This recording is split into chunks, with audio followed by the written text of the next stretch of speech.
All right. Good afternoon, ladies and gentlemen. Welcome to another edition of Inclusion Matters podcast with Inclusion Pro Wrestling. That's right. Two podcasts, one great name, all branded in Inclusion Pro Wrestling. Tonight our guest is Mr. Jaxson Slade. Before I bring in the rest of the panel, I must say, Mr. Rex Michelson, are you in the pasture again, grazing on grass? Because you look just as ugly as before, and only a face that your mama could love. He's not lying. Hey, So I can't help it. Mr. Rex Michelson's with Women us. want to be with me, so I can't help it.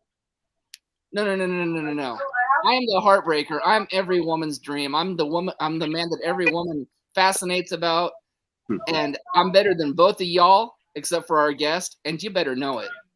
Again, we're joined by he thinks he knows everything about wrestling, but I'm forced because I'm contractually obligated to call him the Football Messiah.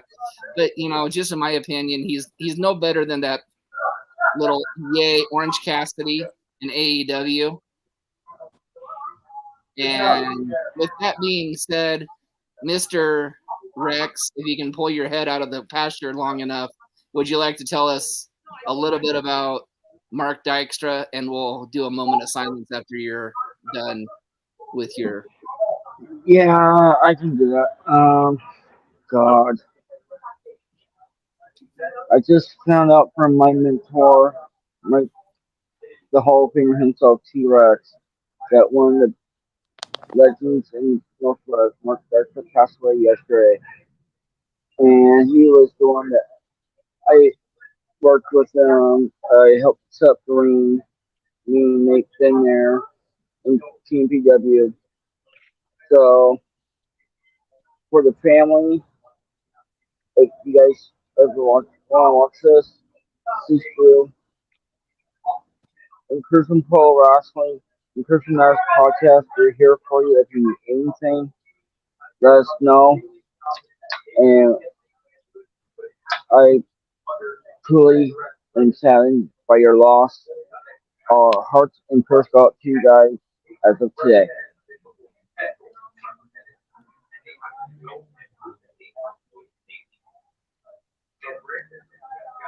Okay, so we'll be back in about 30 seconds. This is our moment of silence for Mark Dykstra.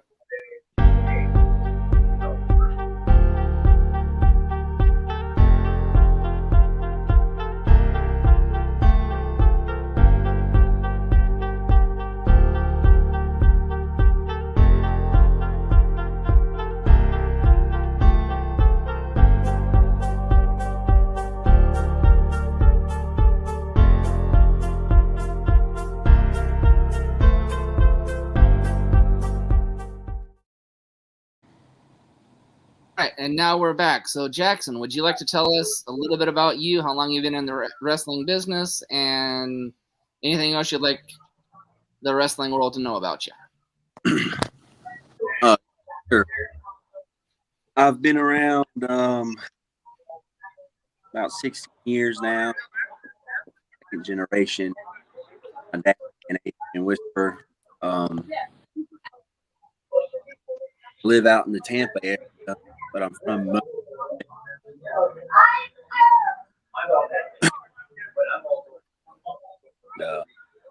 been in my airline.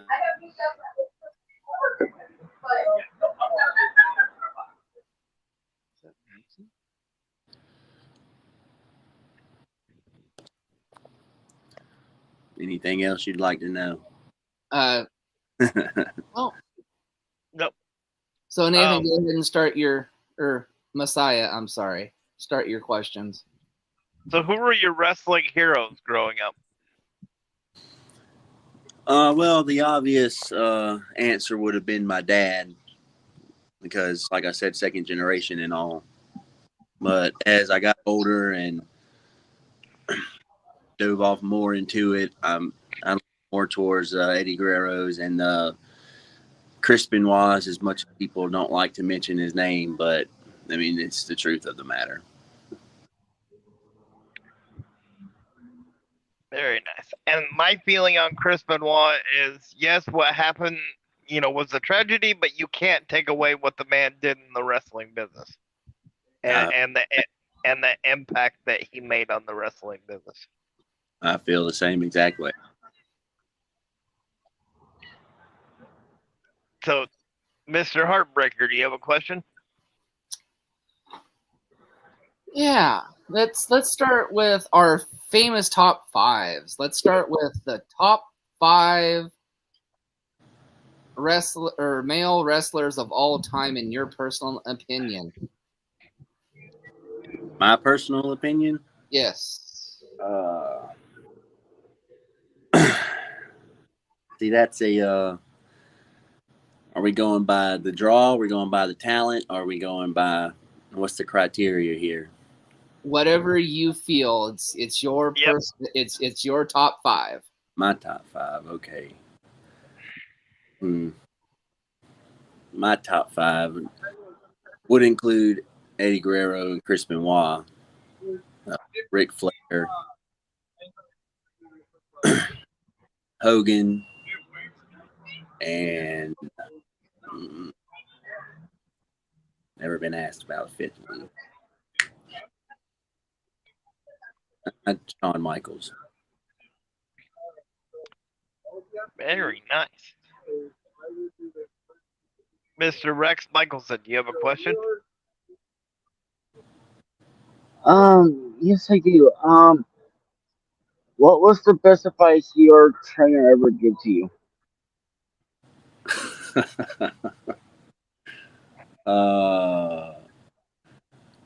Is this a PG thing or is it a? Nope, you can say whatever you want. Don't be a pussy. Like that. You see, my trainer happened to be my father, so yeah. Nice. So yeah, it's You always listen to your dad, so yeah, a lot of the things I see today, I kind of wince at because I mean it wouldn't have flown even 15, 20 years ago. Definitely wouldn't have flown back in the territory days, and got a lot of soft people in this business now. Absolutely agree with that. There's a lot that wouldn't have flown in the territory days. Can you tell us a little bit about the tape fist match that you had with Damian Wayne? Yeah. That match was I think we were at that point in time, it was about a year-long feud that we were in.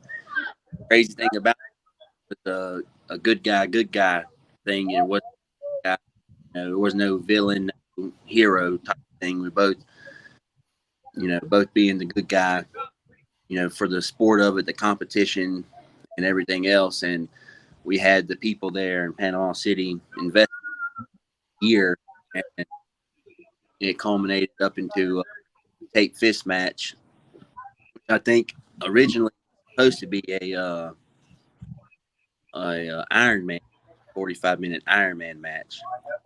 But, I think talking to the powers that be and convincing them that the tension was for that long, I don't, especially being on independent, we'd have to take up the whole second half of the show, and that's taken away from the other people on the card. So, not saying we couldn't have them, between the two of us have them for 45 minutes, but in that's taken away from the rest of the card. So we was able to get it put into something a little bit more classic, a little bit more old school, and which is what I like to do, things that you don't see very often anymore, and you don't see tape fist match anymore. So whenever that presented to me as a counter to the Iron Man, I kind of jumped at it. And it was very well done. I mean, I watched it on YouTube, and I was captivated by the match all the way through. So, Thank you.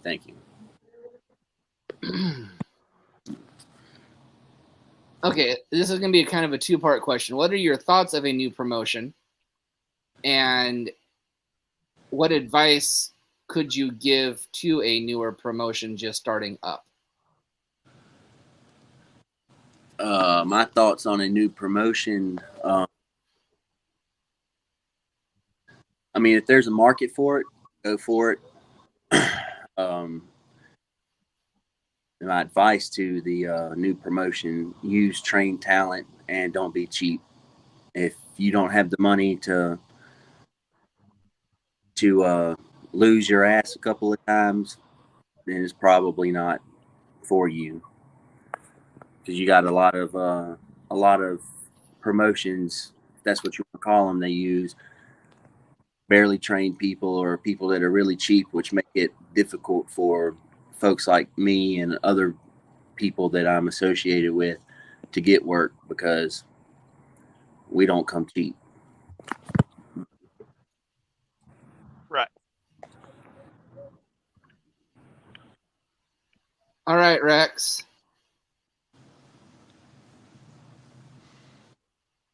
Okay. Our next top 5 all-time tag teams, in your opinion. Oh man, that's gonna be a tough one because I never really paid attention to it. Top 5.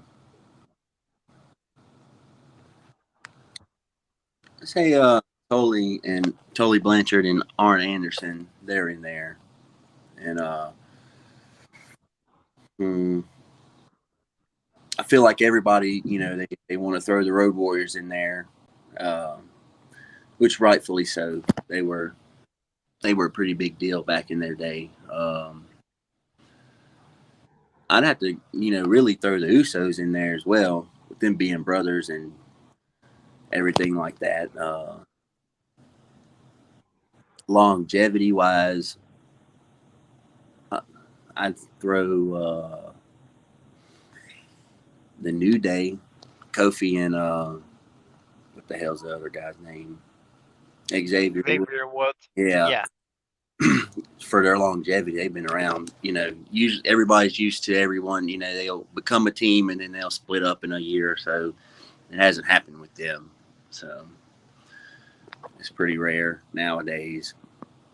Oh, but that's 4.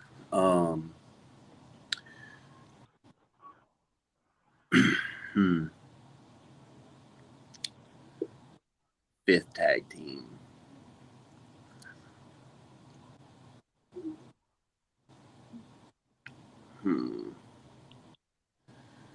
Let's say the Rock and Roll Express.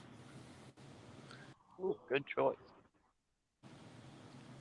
You also, I can take 6. There's one more, and that's Midnight Express 2. Yeah, that's true. Those 2 tag teams alone. Yeah. So, what's your pre-match and post-match rituals? They used to be, a series of stretching and kind of, I guess, psyching myself for the longest time, because I was always doing something that I guess you could say I wasn't comfortable with doing when I was younger. And as I got older and started being more myself, and it just comes more natural to me, I really don't have a pre-match, ritual anymore. I kind of just, pop some gum in, wet myself down, and go out. I mean, it kind of just, it comes to me now. As far as post-match, it's, I'll get to the back depending on if I'm sore or not, or how sore I am. Might sit there for 20 minutes or so and dread having to take all my gear off. That's that's the worst part of the whole night there. So, but yeah.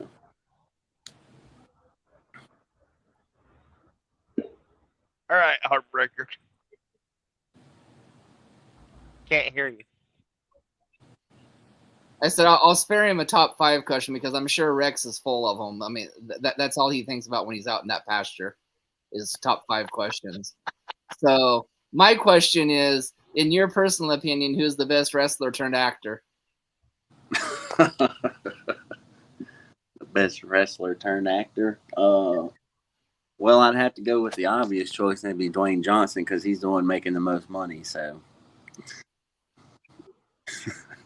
That's a fair answer. as far as talent wise, I don't know. I think John Cena's pretty talented actor. Just and he sold me on the Peacemaker deal. So, but as far as money wise and name, Dwayne Johnson, he takes that by a long shot. I completely agree with that. All right, Rex.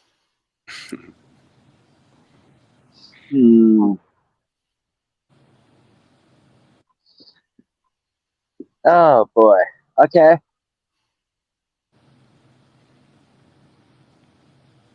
What advice would you give a younger wrestler working in different promotions? Say that one more time. It was a little muffled. What advice would you give younger wrestlers working like different promotions? Younger wrestlers booking different promotions or taking bookings from different Yeah. promotions? Taking Taking bookings for Taking bookings.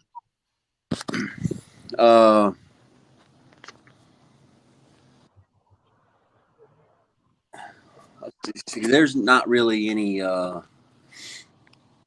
one way to do things. So my advice would be to find out the legitimacy of that promotion, find out who you're working with, and study who you're working with. That way you kind of have a sense of what you're going into, and make sure to not, if you feel like you're being worked, and or I guess for another term, if you feel like you're being jerked around or whatever, go ahead and just shut it down. Don't deal with them. I've had that before, and I get really paranoid dealing with people that promotions or bookers or whatever that I never really dealt with before, and I'll have I'll tell you a story. I got contacted about an event in Orlando, and I was discussing all the business end of the situation, and I'm not against haggling or negotiating or whatever, as long as it makes sense to me and makes sense to the booker or promoter or both, whoever, the money man basically. So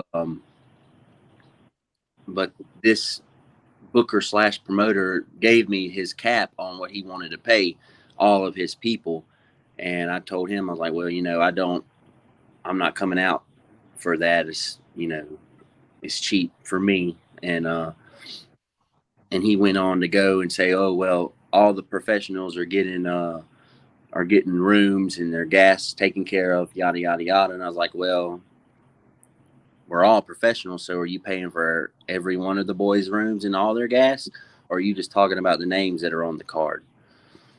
And I felt like he was trying to work me, trying to get me to change my mind because I was going to get a free room and he's going to pay for gas. So you just kind of got to fill out the situation, go with your gut, and like I said, if you feel like it's going south or they're trying to get over on you, back out. There ain't no shame in it. Don't go out there and put your body through hell for pennies. That's great advice. Yeah, it is. Okay. Go ahead, Messiah. So what's the craziest match you've ever been in or seen? Craziest match. Let's see. I don't I try to avoid doing the crazy stuff because I've I've I've been in the ring since I was 2 years old, so my bump card's pretty slam full. So I try not to I try to avoid the crazy stuff. But the craziest match I've been in here recently was against I don't know if you know his name or not, but Vordell Walker, and we were at a Comic-Con in Miami, and we went through just about the entire convention center, up the stairs, down the escalators, and that was pretty wild. So fun and wild.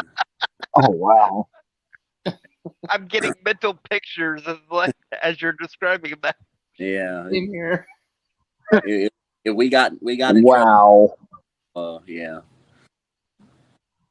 we got in trouble, but it is what we had. I think they projected. I think it was like 55,000 people were at the event, and I think we had a couple hundred, maybe 250 of them for the wrestling portion of it.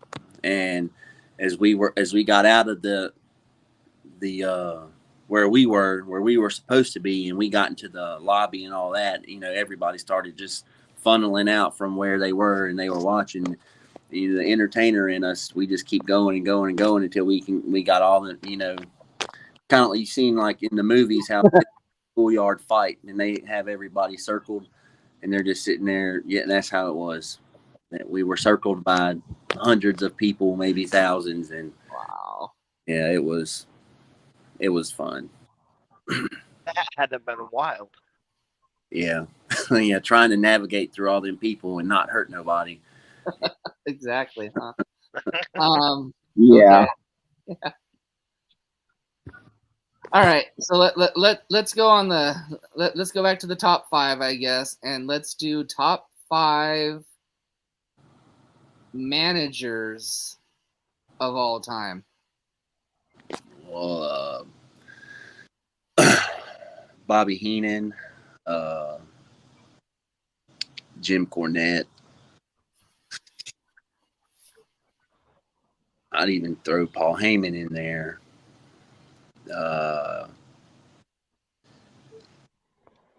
That's 3.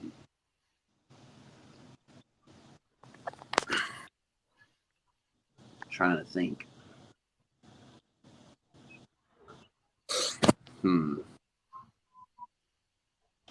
Oh, what the hell's his name?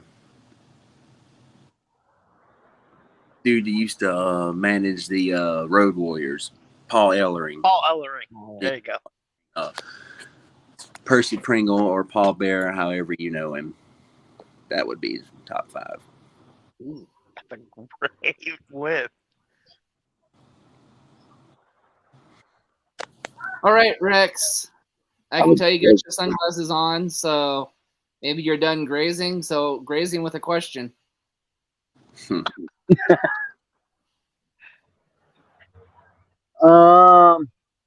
What would be your toughest opponent you ever faced? Vordell Walker, easiest.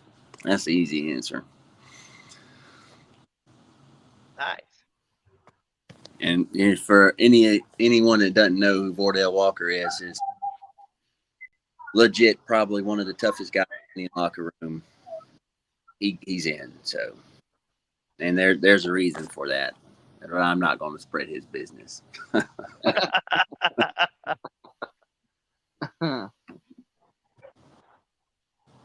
So if you went up to a All right, if a promoter came up to you and said, "I'll give you your dream opponent from any generation, no questions asked," who would it be and why?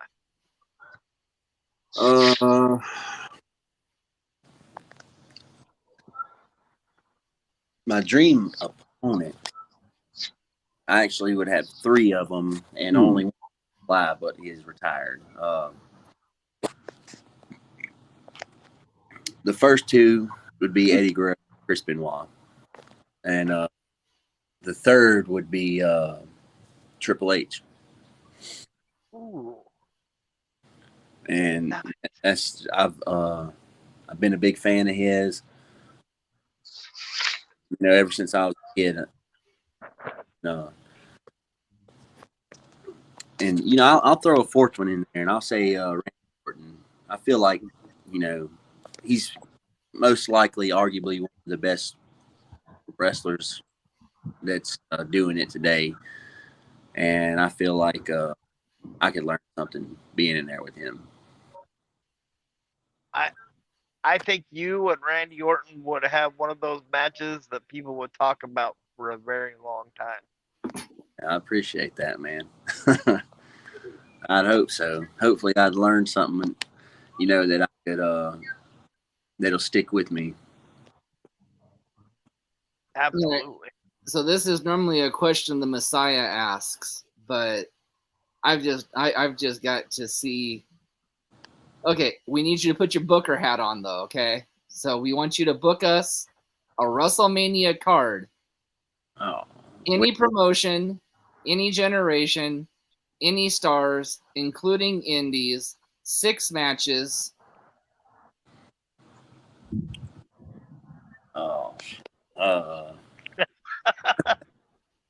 You see, I try to stay away from the Booker end of it. I do not like that.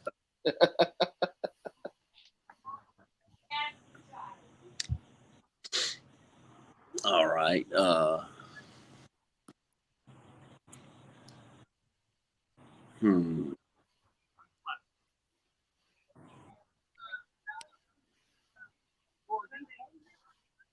From any era, huh? All right. Well, the main event, I'd have to say, I'd probably pull from just about any wrestling fan's dream match card, and that would be Eddie Guerrero versus Shawn Michaels. Oh, nice. That'd been a great match. Semi-main or co-main event, whatever you want to call it. Let's see.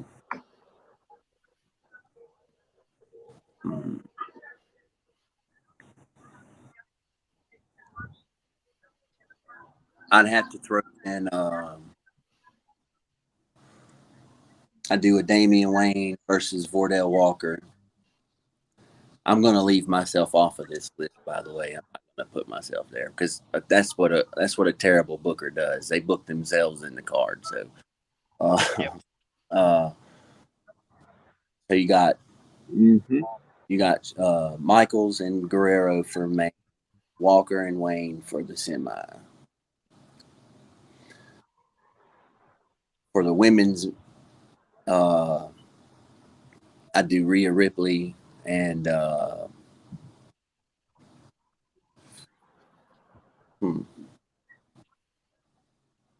have to say Charlotte Flair because that's the only one I just feel like they do well together.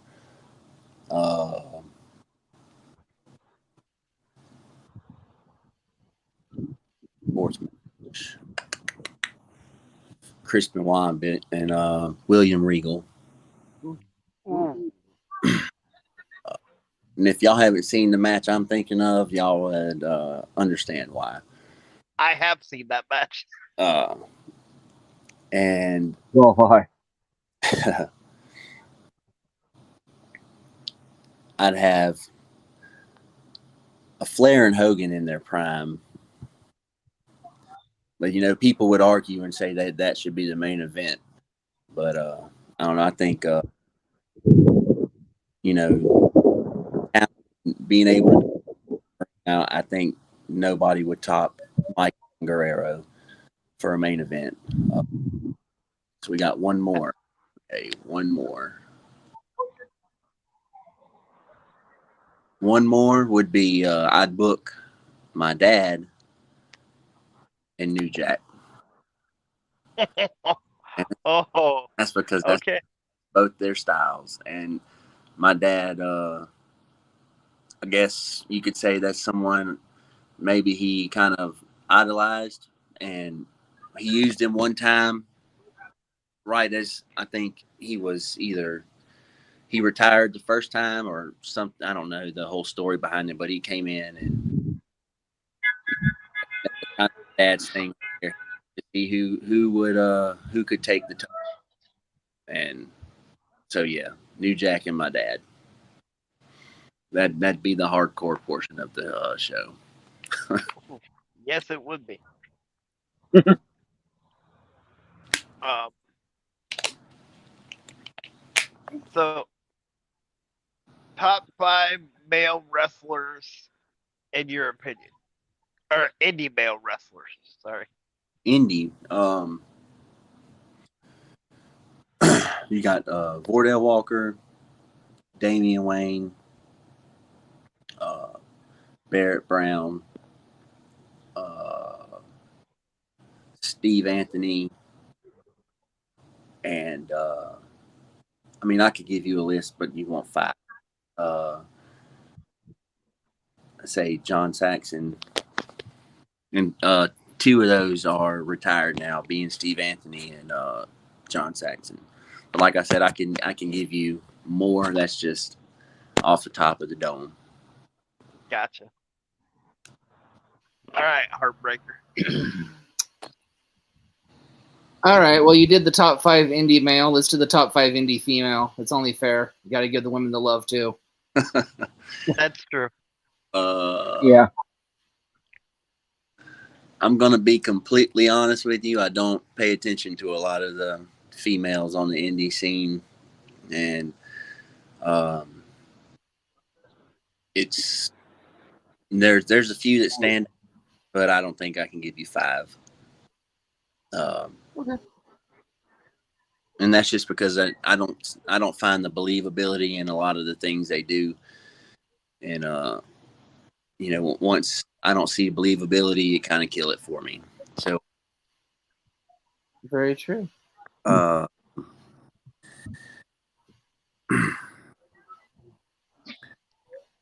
This is going to be a tough one. I really, yeah, the gears are grinding here.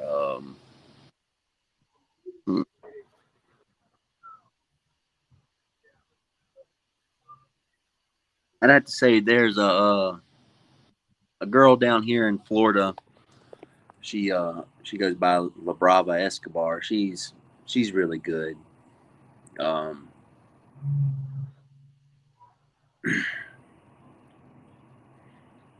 Uh, hell, I'm gonna be completely honest with you. I can't think of anybody that I've seen personally because you know, like I said, I don't go out and look them up. So that I've seen personally, I can't really tell you. Got you. Well, one's better than nothing, so that works. Yeah, so I'm pretty. You know, anyone out there watching, I'm pretty sure there's a slew of independent female talent that is great. But I'm just saying, I haven't personally seen any in my experience just yet. Got you. All right, Rex, what you got? Okay. The top 5 indie tag teams. You have State Line out of Florida, which is Eddie Torres and Damian Angel.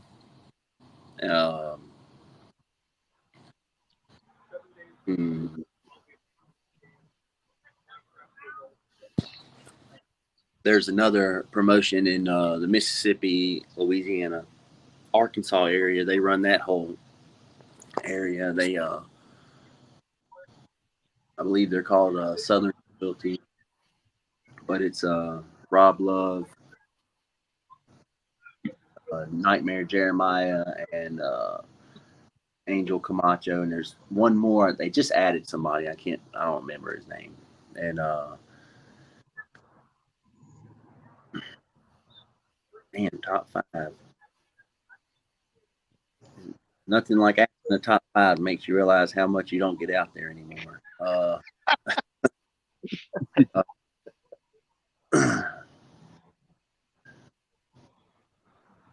Oh, you got All-Star Special. They're funny. They're out of the Carolinas. And I'd have to say, I don't know if you've heard of the Russell twins. They're pretty electric. They get out there and they do the damn thing. They're spotty for my taste, but people get behind them. They do the damn thing. So I have to throw them out there. And I honestly can't think of any other tag teams. Got ya.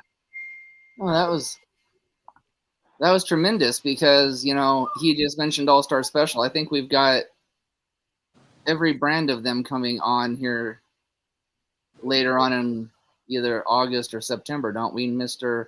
Messiah? I believe so, yes. Yeah, I didn't know it whenever they were brought down for XIW in Panama City. And like I said, I've been around since I was 2 years old. And he's like, "Man, you don't remember me?" And I'm like, "No, man, I'm sorry, I don't." And he's like, "You used to run around up in North Carolina all the time, little kid." He said, "That must be why you don't remember me." I was like, "Yeah, man, sorry." So,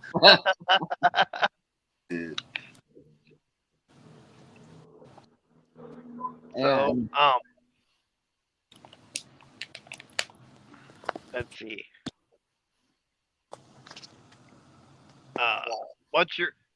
What's your favorite snack or cookie? My favorite what? Snack or cookie? I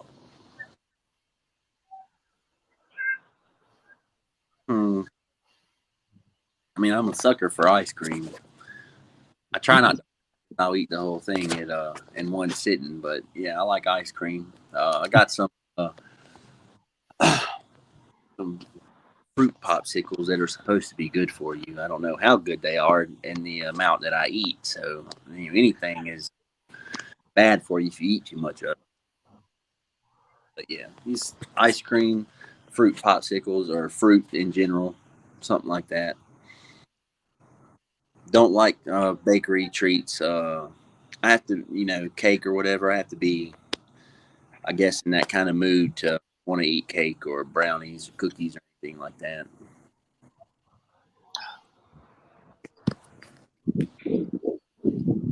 All right, Heartbreaker, what do you got?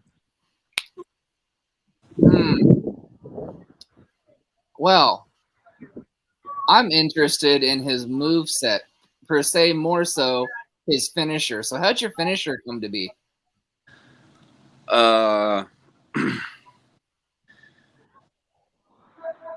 Was 14, just getting my start on the independent scene. I was, my dad, he brought me into his promotion as what we call the jobber, or what people call the enhancement talent nowadays. Mm-hmm. So he brought me in under a mask, which was because I was also a kid, but I was in pretty good shape because I eat football and all. I stayed in the gym. I played football and all that. So I was in pretty good shape. Wasn't built like a 14-year-old. And he puts me under a mask called the Yellow Hornet. And like I said, I was brought in as the jobber or enhancement talent. And I went out there and pretty much got my ass handed to me by, whoever I was working with that night. And until I eventually, the people organically started getting behind me. I went from being the jobber to being one of the most over baby faces that his company had at the time. And it happened organically. It was, wasn't something, they wasn't pushing me to build me out, just going out to do the job. And So I never really thought of having one until I started, moving up in the card and everything else. And I was thinking, I was like, man, what can I do that I haven't seen done?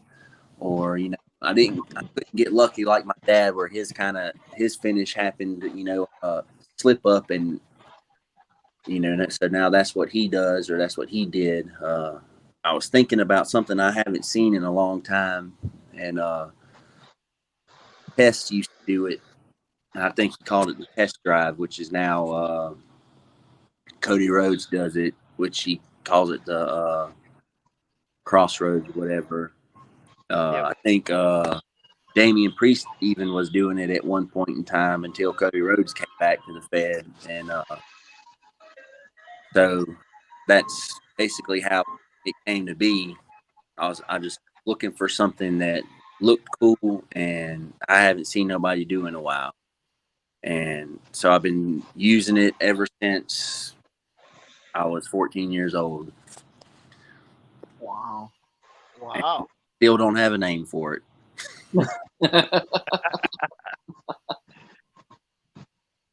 Basically, it's just I call it a gator roll. Gotcha. All right, Rex. Or are you too fascinated in being gator rolled? Or apparently, from what we were hearing in the background, getting some ice cream. No. So you gotta.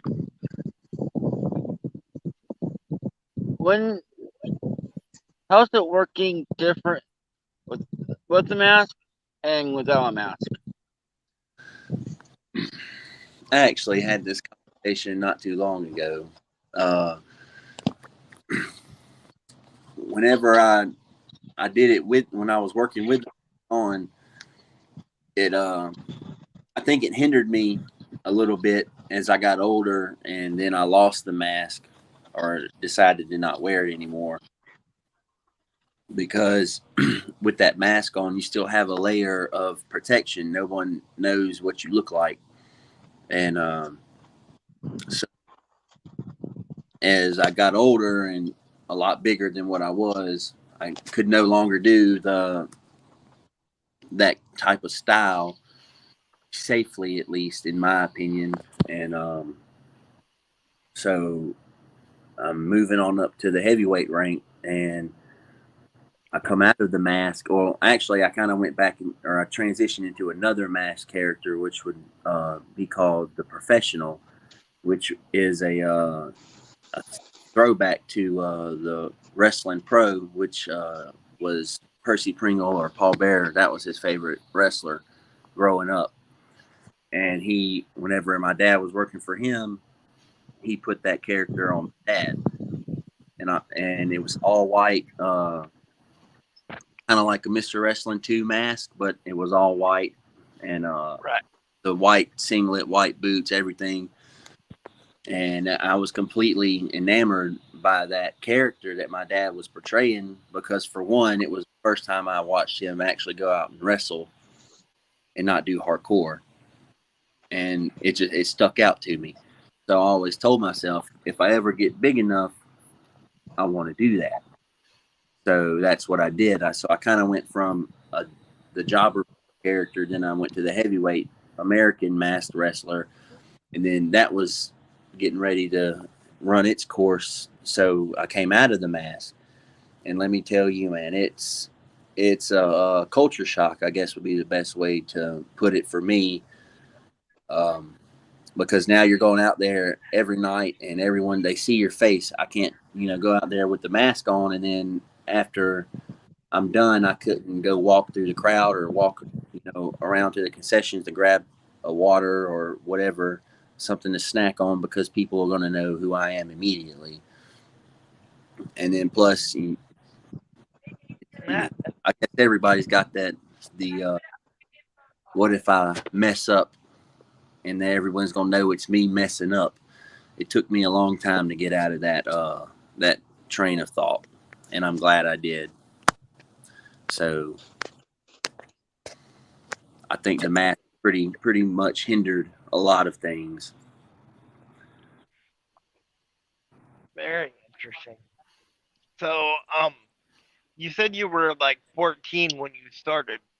When you were in the locker room, was it like hard to get the respect of the people in the locker room, or did they not know that if you were under the mat? As far as the people I was around, they all pretty much grew up around me, or I grew up around them. I'm sorry. And they knew what I had been through. And if I didn't grow up around them, they were at my house, they were doing like training or whatever, or they was always around in some aspect. So they knew that just because I was second generation and I didn't get anything handed to me, and I feel like I was brought in the right way instead of just brought in and put in the main event spot because I'm the promoter's son or I'm this or I'm that. I was brought in and I basically scratch and clawed from the bottom to get to where, now where I'm, not to toot my own horn, but everywhere I go, usually I'm at the top of the card. So then the only, like, some people would come in, Luke Hawks, I don't know if y'all know who he is, but he came in, this is before he got jacked. He was still a smaller guy. I think all he asked my dad, since he was the promoter, which one's your kid? And he pointed me out and he said, all right, I'll be light on him. And I'm pretty sure my dad fucking not be, because he wasn't light. He damn near kicked my teeth out of my mouth. But that's the only instance I've ever had where I guess I guess going back now, making me go back down memory lane. I've had people not say anything to me, personally, but through the grapevine or through, back then they didn't have or we didn't have Facebook and MySpace. That they had just the message boards, and I remember, because like I said, I organically was getting over with the crowd, and I was one of the most over baby faces that my dad had. So as it came time for me to, transition into the top spot and it put the belt on me, I was about 17 at the time. So that was like 3 years of, getting my ass handed to me by any and everybody coming in, and then working my way up and working up and working up. And there was one guy on the message board, I can't remember his name, but he pretty much was salty and, talking shit about how they was going to put the main title on a 17-year-old kid. So I guess maybe that would be any backlash or BS drama. But that's the only one I know about. Got ya. Heartbreaker, you got a question?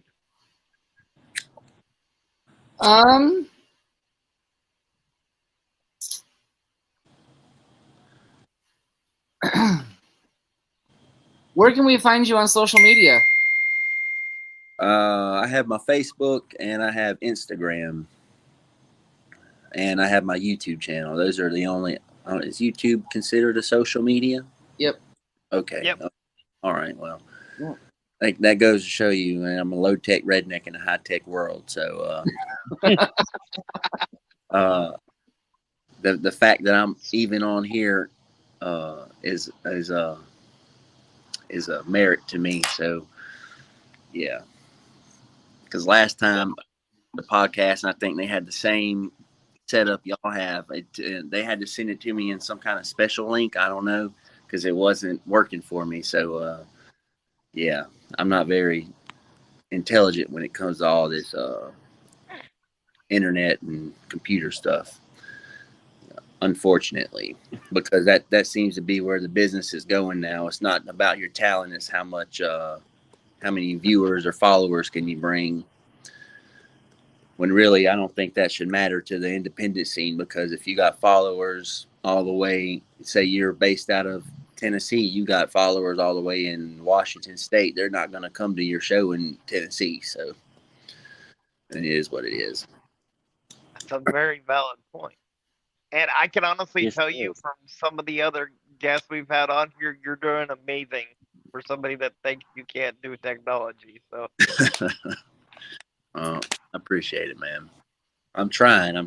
All my little bit of brain cells I have are sparking over here. So Well, we'll try to make the last few minutes easy. Mr. Rex, I seen you just came back. Were you bathing in the lake?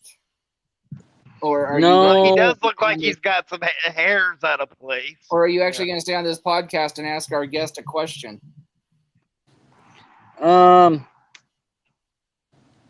What's your take on the current product and on the independent scene?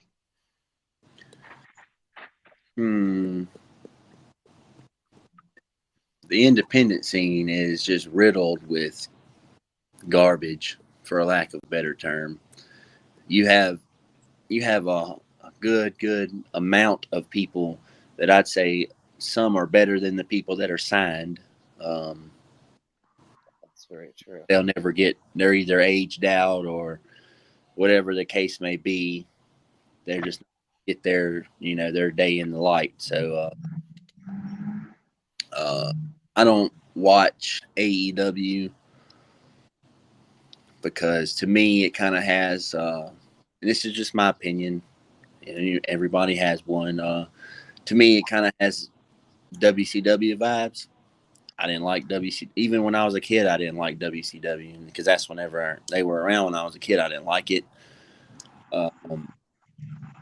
WWE, they're starting to come around, but I can't sit there and say, "Hey, I think you're doing this wrong," because they're making a whole hell of a lot more money than I am doing what they're doing. So I'm not gonna fault them for doing it their way, because their way is working for them. So what's the craziest crowd you've ever worked in front of?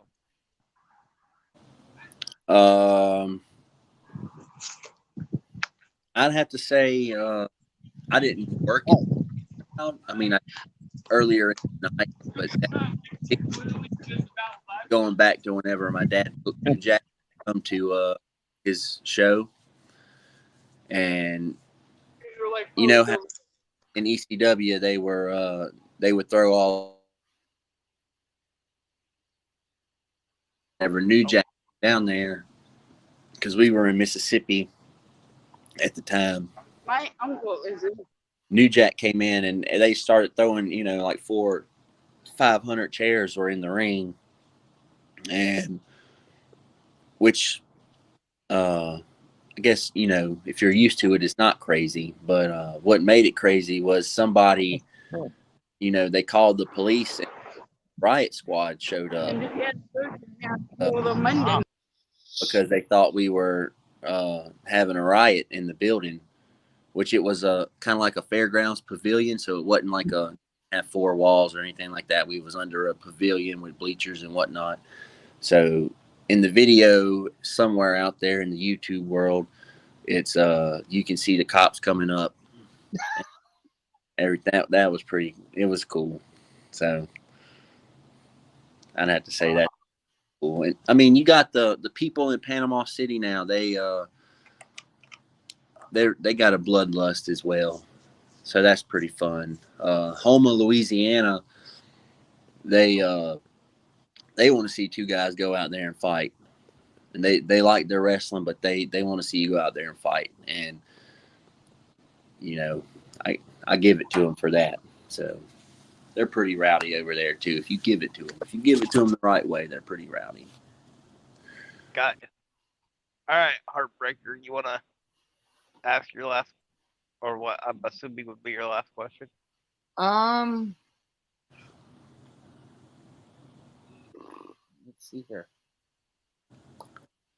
No, you go ahead and ask your last question, then we'll go into closing. Unless, whoa, no, we're not bringing you back in. Yeah, too much noise in the background. Too much noise in the background. We're bringing him back in. Where can we? When's your next match? The 29th, North Carolina, West Elizabeth, North Carolina, on the 29th, which I believe is next Saturday. And after that, on the 5th, August 5th, I'll be in Panama City. That's my next two closest dates.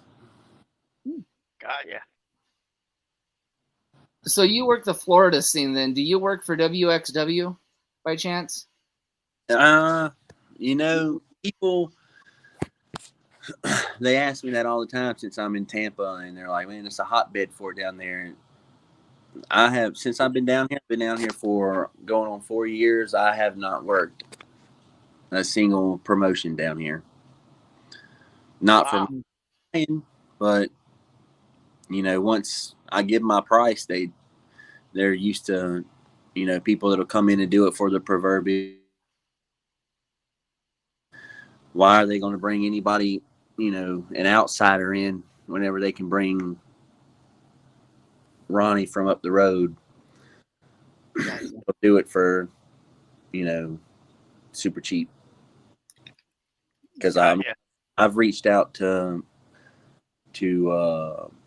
CCW, TCW,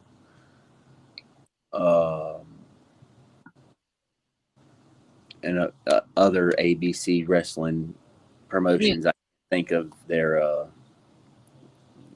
3 letters, but I've reached out, to at least 4 or 5 different promotions, and they'll talk to me, they'll ask me to come out on the day I'm already booked, and I can't do that because I'm not going to cancel a booking just to go to another one that's closer. I don't do that. I don't work that way unless unless WWE called and said, hey, we will use you for this day and I'm booked, then I would cancel my independent booking to go work with the Fed, but that's it. I'm not going to book or cancel an independent booking to go work another independent show. Absolutely. All right. Well, then, with that being said, for the traveling Rex Michelson, I guess he's traveling to another pasture to go eat greener grass.